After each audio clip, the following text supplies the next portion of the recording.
Jay Larsen with the Idaho Technology Council. Today is March 21st, 2023, and welcome to our Capital Connect series. This is the first one we're going to be doing from the Wells Fargo Vision Room with the Idaho Technology Council. So welcome here, and we have an exceptional guest. But before we get there, I wanted to tell everybody to make sure that they know on April 26th, we're having our Capital Connect conference, and it's going to be awesome this year. It's going to be at Jump, and we'd like you all to sign up. Go to idahotechcouncil.org and sign up and register, and don't miss it. We'd also like to thank all of our sponsors for the Capital Connect series: Alturas, Idaho First Bank, Wilson Sassini, and our supporting sponsors are BR Wealth Management, Deloitte, KeyBank, Perkins Coie, and St. Luke's Health System. But now let's go ahead. Our guest today is Sean Luangrath, and Sean is the CEO of Inergy, a company that's based out of the Pocatello area. And I'd like to welcome Sean to the stage. Sean, welcome. Good to see you again, Jay. Thank you so much. Yeah. Take a chair, please. Thank you. So thank you. I know you've been traveling quite a bit this last week, and we're so pleased to have you you went to Southern California. I mean, you have a lot of different clients and everything. I was in, so we had to go pick up this bad boy. Well, we'll talk about this later, but this is a new product that we just are about to launch. Actually, we just launched it. We had an influencer in Southern California that was doing his video, and it's about to release, I think, a little bit later this week. So I had to go pick up the system. There's only a few systems out there in the wild right now. They're like this, right? Yes, so this is a prototype. In my hand, it's almost like this is I could feel it's a rare thing, right? So I had to go pick that up from Southern California, and then I had a meeting with a partner in Central California, Porterville. Shout out to Porterville. I know it's a little bit off the beaten path, but really it's actually they do EV carts, like side-by-sides. Okay. For the highway and Department of Transportation and ranchers, that type of thing, and we're potentially co-marketing. Wow. And so that's one of your partners, and then you had another deal up in Fairfield, California.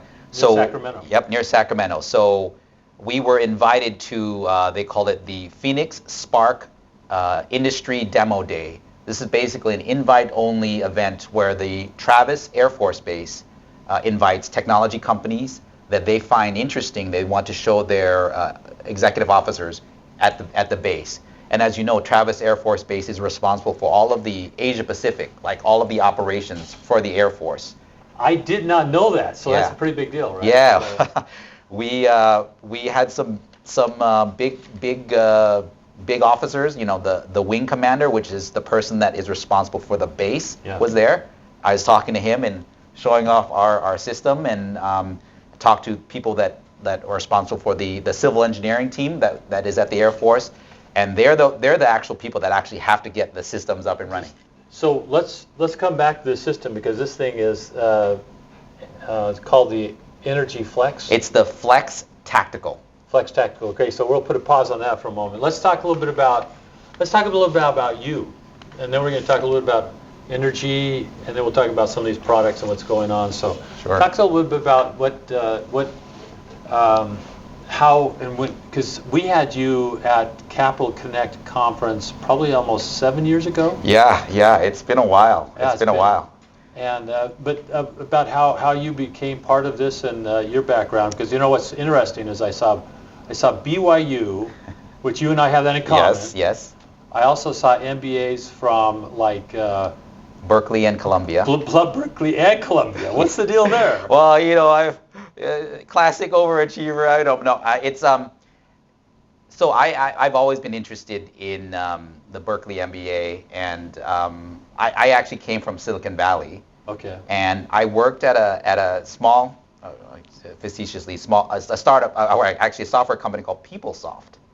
I loved that company. The culture was awesome. My boss was great. We had talked about me getting an MBA from Berkeley, and then And then we went through a hostile takeover from Oracle. Oracle basically came at us. Larry Ellison, he's a brilliant business person. Yeah. Very tactful, a very kind of astute business person, and he actually went up against the Department of Justice. The Department of Justice told him, if you acquire PeopleSoft, you're going to have a monopoly. And he says, you know what? I disagree. I respectfully disagree, and I'm going to move forward with this. And he fought the Department of Justice, and he won. Oh, wow. And he acquired us, and then... Larry, way to go. Yeah, and that deal of PeopleSoft paying for my MBA fell through, and I applied for another program that UC Berkeley and Columbia University had an executive MBA program where you spent part of the time in Berkeley and part of the time in New York. Oh, wow. Coast to coast. Yeah, and you get, they call it a bi-coastal MBA. I call it 2 MBAs for the price of 2 MBAs. It's great though. I mean, I love the network, and I spent a great time. Now, where'd you grow up? I grew up in the San Francisco Bay Area. If you want to go all the way back, I was born in Laos, Southeast Asia. Wow.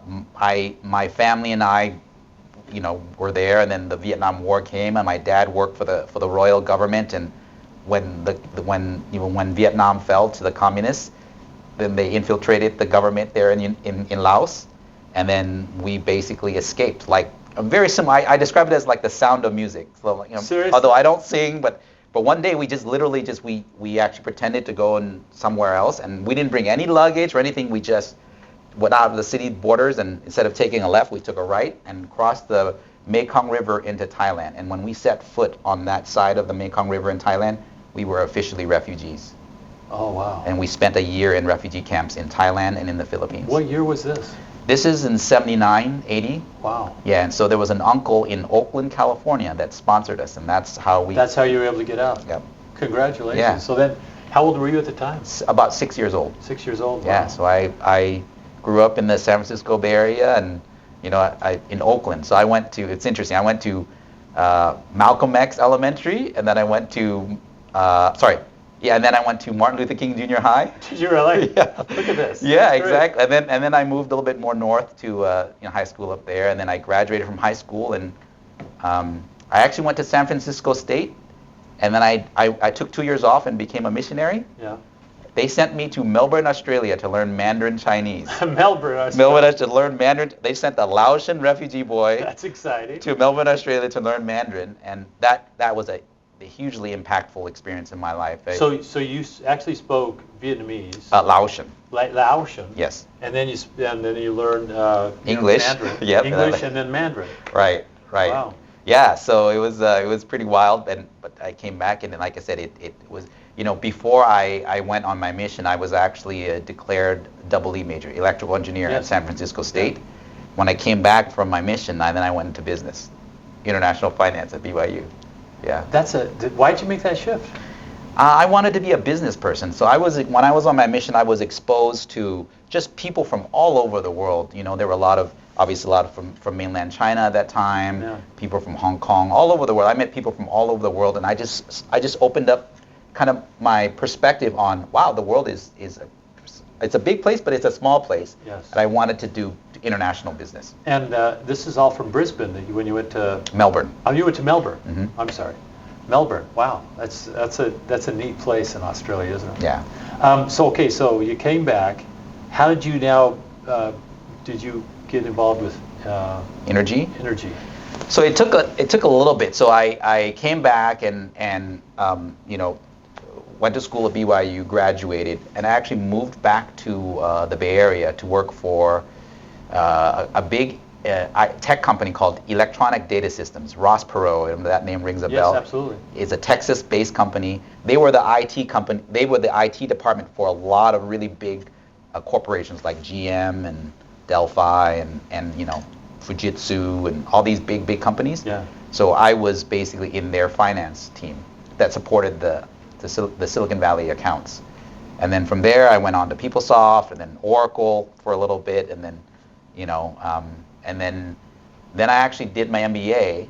And just like a good, freshly minted MBA, you got to do a startup.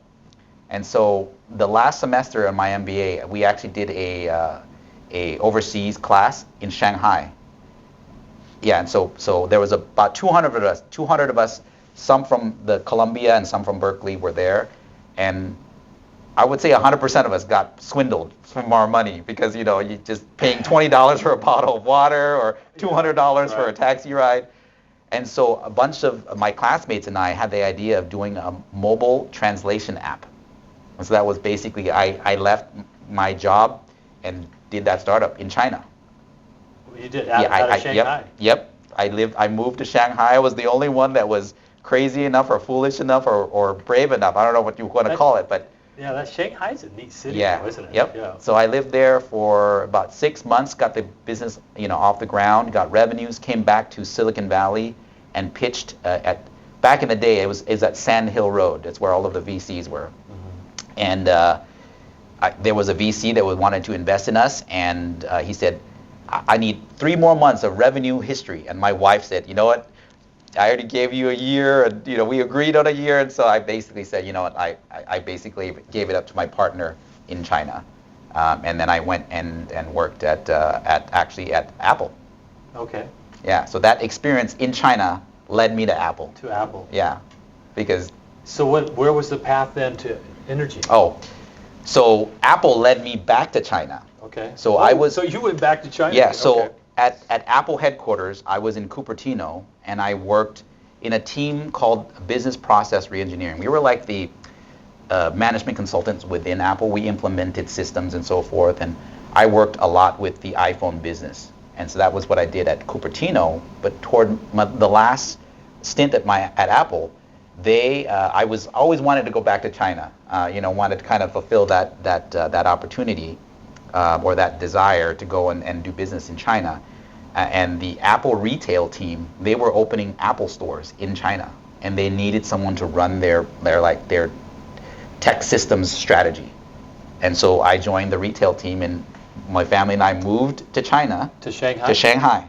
Nice. Yeah, and we lived there, and then about 6 months later, one of the tech startups that I brought into Apple at headquarters, the CEO reached out to me and said, "Hey, Sean, we want to open up China," because they were a software company that was built on iOS.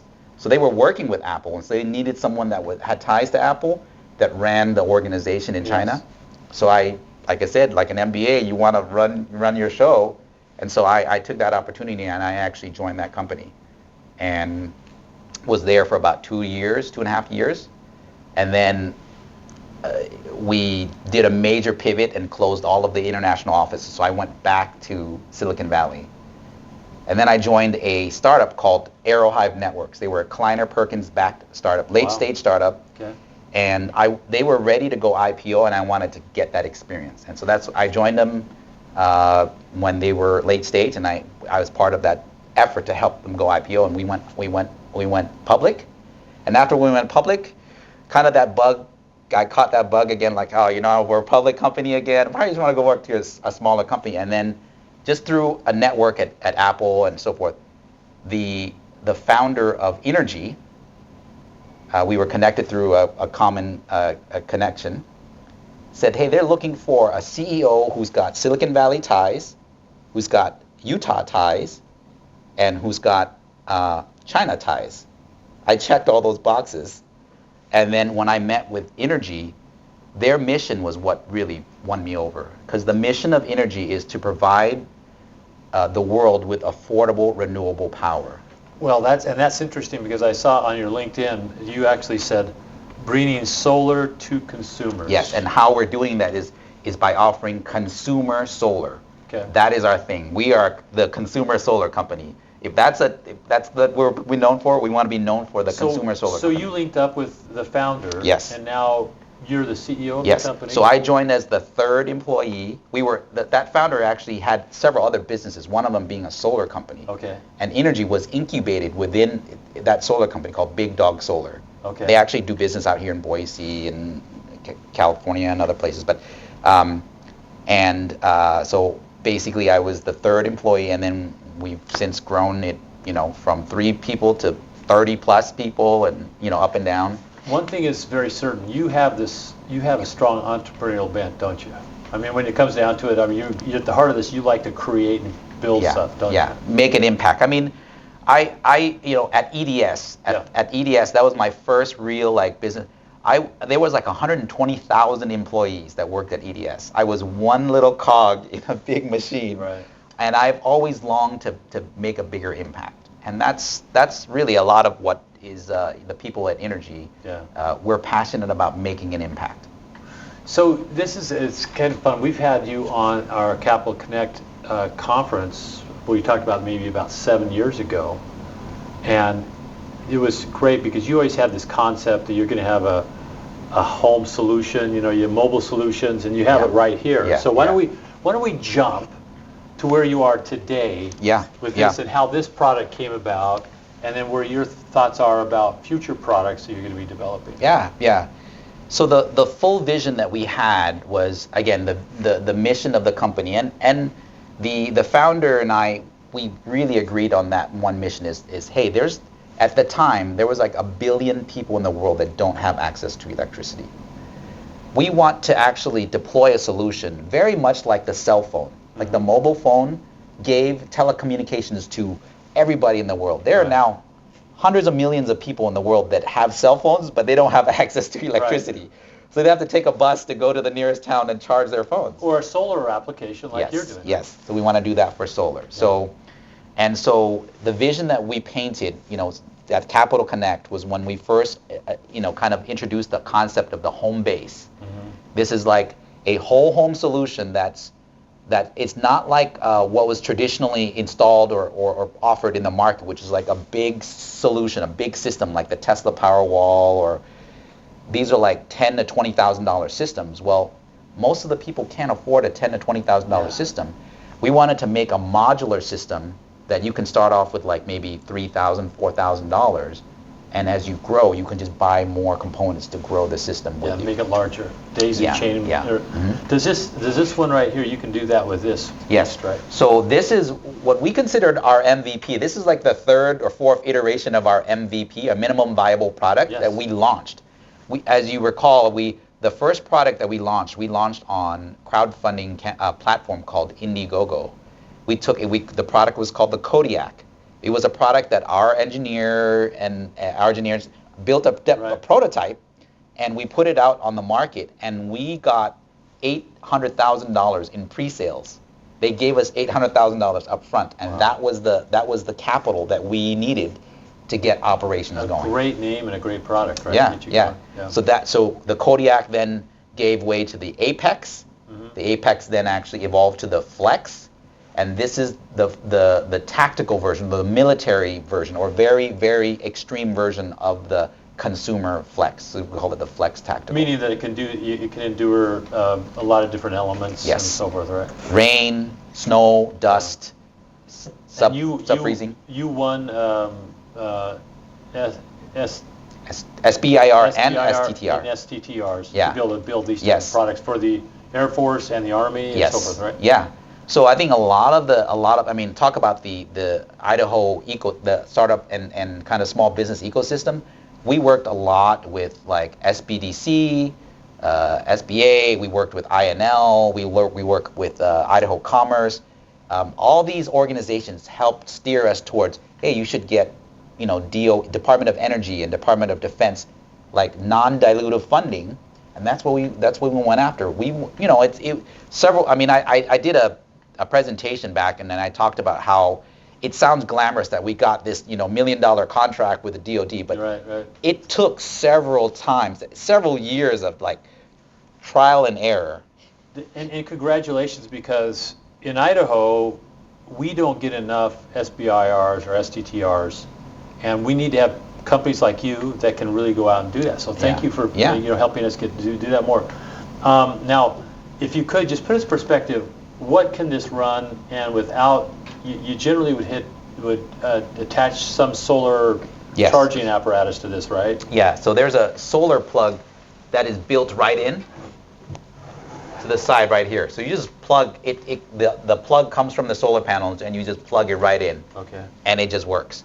So you can charge it by plugging it into the wall to charge it up, or you can plug it into the cigarette lighter in your car as you're driving, or you can use solar panels to charge it. And once it's fully charged, this system it has a 1,500 watt inverter. And so that means you can plug your freezer, your refrigerator. It'll run your refrigerator for about 40 hours. If you plug your washing machine into this, it'll run 3 loads of laundry, 3 full loads of laundry. And so this is really much for personal power. Your critical loads was what they call it. Things that you really need, like your laptops, lights, fans, CPAPs, oxygen concentrators. Yeah. But it cannot run your AC in your home. It won't be, you can't go that high, but No. it would come up with all the other type of things like keeping some of your vital things going, like your refrigerator, your freezer, washing machine. Yep. You could take it there, plug it in if you needed to, whatever you need to. Yes. Yeah, and we've built this system to be modular so you can expand capabilities. Like, for example, we just launched another product called the UPS rapid charger. So it adds a slice. You just insert a slice on here that allows it to basically plug it into the wall, and you can charge the system using the wall outlet 1,200 watts per hour. So you can actually fully charge this thing in an hour. In 1 hour. Yeah. Wow. That's super fast. That is, so this is kind of a fun, your home-based solution. Mm-hmm. Talk about that, because you know what, it's kind of like this. I'll tell you, back when I worked for Verizon, we always had this whole thing where we knew that the phone that we would have, would ultimately be one that would follow you around. Yes, yes. So we sit there and said, you know what, we know the day's coming where you're not going to have the cell phone and the home phone. It's just going to be one. Yeah. And then you're just going to take this, and this will do everything. Yes. And then obviously the high-speed internet, the connectivity that takes place, so you're able to do everything from the phone. And it has happened, right? Yeah. Okay, so now we've got this whole idea of home base. Yes. I would anticipate that you're going to tell us a little bit about what home base will be a futurist solution on. Well, it's actually, we've been talking about it, for a while. Right. But, we've been working on this for, 7 years now, and we are about to launch it. It will be it'll be weeks to maybe a month. You heard it here. That we will launch the unit. It is close enough. So one of the technologies that makes the home base capable of running your whole home, but still be able to be portable, is the inverter technology. In fact, actually, we won an Idaho iGEM grant. So the Department of Commerce, they have this program called iGEM, where they give you money to work with one of the universities here in Idaho. We worked with the University of Idaho up in Moscow, and we were actually prototyping a new next generation inverter that uses advanced materials called gallium nitride. Typical inverters like this one actually uses silicon switches. So it's kind of traditional technology. It's 50 years, 60 years, whatever. It's pretty standard technology, but it's not efficient. And so you need big heat sinks that take a lot of room, and it's really heavy, okay? And it just wastes a lot of heat. Well, the gallium nitride inverter allows you to be a lot more efficient and convert at higher frequencies. So you don't need a heat sink, and you don't need it doesn't have to be as big.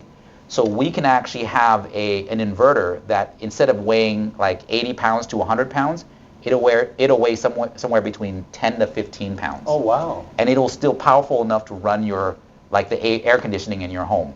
So that's what the home base, it's the modular aspect of the Flex, but it's a little bit bigger. The inverter can power both your washer and your dryer. It'll run both the washing machine and the dryer. And is this technology that's specific to Inergy? Yes, Inergy, yep. Inergy, so Inergy is one of the pioneers of this inverter technology. Is it a patent? Yes, it is. It is actually, we have trade secrets as well as in patents on our power electronics. Okay.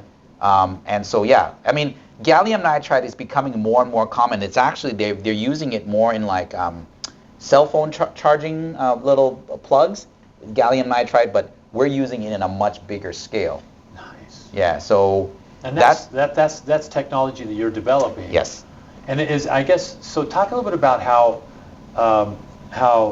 Inergy uses the technology. This is something that's going to differentiate you, right? Yeah, yeah. So how is technology and R&D differentiated your company? Yeah, there are not too many power electronics companies in Idaho or in Utah. I mean, power engineering, they're like at bigger scale, right? We more of a consulting though. Yes, basis, right? yes. We have, our CTO has built. He was expertise in EVs, electric vehicles. He was the lead engineer on the battery pack and the battery management system for an EV truck company in Utah. Wow. He's done like home backup systems as well, and he's done work for the government. He knows his stuff, and our team of engineers, they've been in this industry for a while. Our senior mechanical engineer has been doing power systems 30 plus years. Wow. And we combine that with kind of our passion for the outdoors and for, kind of like backcountry, like remote off-grid living and so forth. And that's kind of the characteristic of the company is we combine kind of the outdoor, like, kind of independent, lifestyle of Idaho, Utah, the Right. Rocky Mountain West, and the power electronics from kind of the technology scene, and we have this type of thing, and Tesla Powerwall or the LG home batteries, those are big systems that are meant for like big homes, and Yeah. it costs like $15,000 to $20,000 to install. That's a lot, yeah. We want our systems to be very accessible, so that it starts with like $3,500, and that can power your home or your business. That's the consumer opportunity. So Plug when you and start play. looking, plug and play, and Yeah. you can do it. So then you'd put something like this in your garage Yep. or something like Yep. that, and you'd have it Yep. running a lot Yep. of your fundamental. Would you take it so it would it be one that you would kind of like a disaster recovery type thing? Yes. Is that what? That's one of the biggest use cases is basically emergency preparedness, disaster recovery, okay? We consider like this technology like a insurance policy for blackouts. Because when you buy this system, you know that you'll have power when the grid goes down. When Rocky Mountain Power goes down or when Idaho Power goes down, whether it be an hour or days or hurricane, whatever, you have lights, you can charge your phone, if you have like medical equipment, you have it. And once you've invested in this system and it sits in your closet, all of a sudden it's like, oh, I'm gonna go camping or hiking or outdoors. You just bring it with you, and all of a sudden you actually have the power outlet with you out in the middle of nowhere because you can plug in your things. And so this just brings a whole new kind of convenience of mobility and stuff like that. So yeah. you're able to go and do things and Right. have applications in a mobile environment. Yeah. I like that a lot. So. There's one more technology that actually has a Idaho kind of tie to it. So we also won funding from the Department of Energy. We've been working with the Idaho National Lab to take a technology, microgrid technology that Idaho National Lab has already kind of developed and deployed on Army bases and so forth. But it's like a commercial solution that runs on a server and stuff like that. Well, the Department of Energy gave us through a funding vehicle called TCF, Technology Commercialization Fund, where they basically give us money to go work with a public institution like labs, where we will take that and we will commercialize that technology. So what we're doing is we're actually taking what the Idaho National Lab has done from a microgrid technology perspective, and we're embedding it inside the home base. So what that means is it's got microgrid controllers inside the home base. So what does that mean? What difference does that make? You can have two home bases that you can physically just plug one home base into another, and now those two home bases will talk to each other. And it's building a microgrid, just one node at a time. It's like a mesh network. I think it's like a mesh network you would have in your house to be able to make sure you have all the right coverage. This is the same way with electricity, right? Yes. Yep. That's a good illustration. So this is kind of where, you came through COVID, just like everybody else. You had supply chain issues. Yes. Which are pretty dramatic because all of a sudden you're not able to deliver products and serve the products to your customers, which means you kind of you have to figure out how you're going to make it through those things, and you have. Right. We'll talk about that another time. But I think that the part that comes in, talk about a little bit about kind of how you grew the company, how you funded the company, and where the company will be going like in the next 3 years. Okay. Yeah. So we actually raised a seed venture round during COVID, Okay. and that allowed us to make it through COVID, because we had roughly $13 million in backlog orders during COVID, because we launched the Flex system during COVID, because we had to pre-sell it because we didn't have any inventory. Yeah. And so there was that much demand for it, and that was one of the main reasons why we got investors, because we can show them, look, people prepaid for a Flex system. 13,000 of them. $13 million worth. Wow. $13 million. That's a little bit of change then. Yeah. So, And we and each product was about $2,000? Yeah, roughly $2,000. Okay. $1,500 to $2,000. Wow. Yeah. And so that allowed us, we had to work through the COVID supply chain issues, and that's a story for another day, but we got through it. We're basically getting out of that now. And so we are now, I'm really grateful to have you invite me again, because I know we've been telling this story, but we are about to launch the home base within weeks. Yeah, we want to talk about the home base Right. more. Once we get out, in fact, maybe we'll do it from your location over in Pocatello, and no one's come there and do it there. Yeah, that'd be great. Yeah. That'd be great. So in the next 3 years, we'll see we're actually in the middle of kicking off a Series A, a Series A venture investment round. We're raising somewhere between $10 to $15 million to help us expand. We've proven that our systems is very much a consumer product. We're now going to expand into the B2B side, where we work with solar installers to get these systems out to traditional residential homes. So today, you don't really do this because it's not really your home base. Right. Your home base solution will be the one. Exactly. And as you heard it here, it might be in 30 days. Who knows? Right. We'll give you an exclusive. We'll help you. We'll ask ITC to help us launch it. Yeah, that'd be good. But that 15 million-ish that you're going to do on a Series A will be the one that will help you grow and scale and take this a little bit more and work with a lot of those solar providers that will put things together. Our DNA is actually solar company. We came from a solar company, and we're going back to our roots, because one of the things that makes it difficult for solar companies is installing the battery. They actually, if you ask them, off the record, they'll tell you it's a pain to install a battery system. Okay. They just love selling solar panels on the roof, and that's it. They're good with that. But when you install battery backup, it becomes a little complex. Our system makes it a lot easier for them, and they actually make good margin on the product, because normally they don't get good margin on the battery backup. But our system we will allow them to make pretty and decent it will margin. be reliable. It's probably a good solution. And I love what you're trying to do. It's maybe a more affordable solution, right? Yeah, going back to the original theme about making energy accessible. Yeah.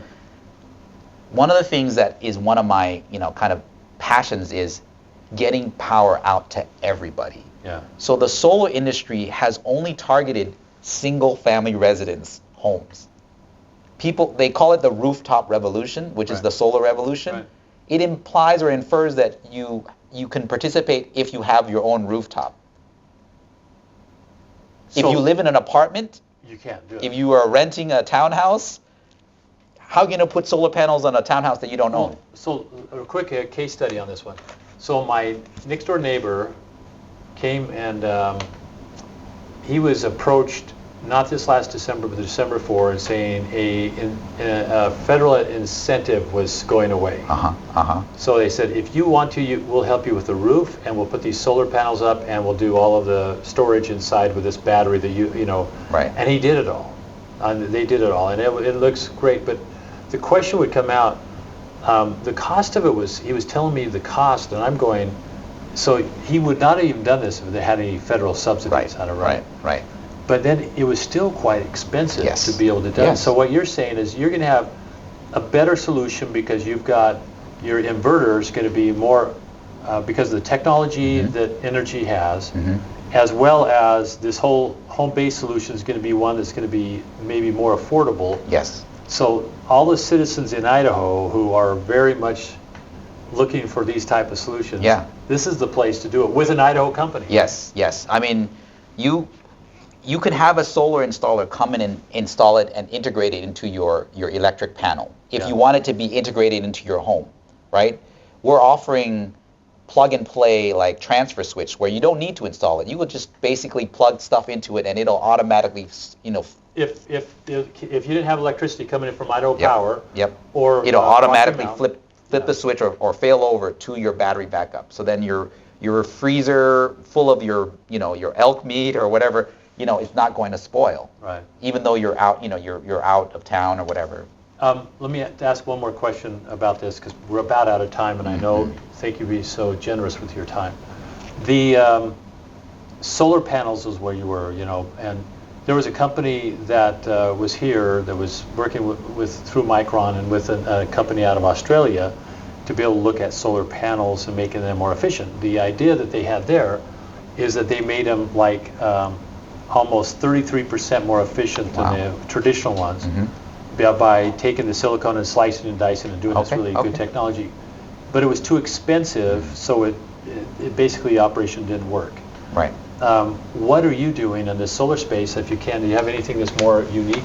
Yeah, so in fact, we actually have a patent pending where we do have, it's filed, so I guess we could talk about it. So it's making solar a consumer product. So right now, solar is being sold and installed by solar installers. You can go buy a solar panel at Harbor Freight or Home Depot or these type of things. Just imagine a solar panel where we make millions of them, that are 20-watt panels, and it's like Lego pieces that you can snap together. Like you can buy one or you can buy 5, and you just snap it together, and you can just go to your Home Depot or Best Buy or whatever and store, just pick it up. And just pick it up. Yeah. And it's smart enough where you just snap it on, and it's the right voltage or the right current. And it takes care of that. It takes care of all of that. Wow. And just like how Elon Musk made the EV, the electric vehicle, affordable by doing it at scale, we're going to do that. So we